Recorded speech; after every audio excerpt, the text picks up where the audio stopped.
Treneri, kaip vertinat, kad Augusto Lima išvažiavo serijos metu, gimė vaikas, viskas aišku, bet kaip jūs vertinat, kad jis išvažiavo, paliko komandą? Kaip aš vertinu?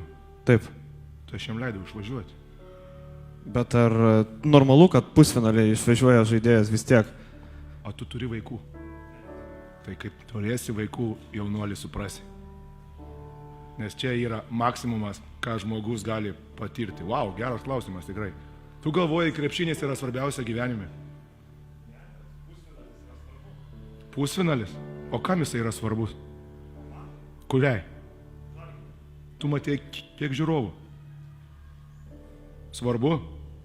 Ar žmogui? Tai tu kaip vaiką pirmą savo pamatysi, tai tu suprasi, kas yra gyvenime svarbiausia. Ateik su manim pašnekėti tada.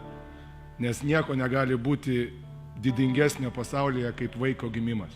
Patikėk manim. Nei titulai, nei niekas. Augusto Lima yra dabar padangėse ant emocijų. Aš labai džiaugiuosi už jį.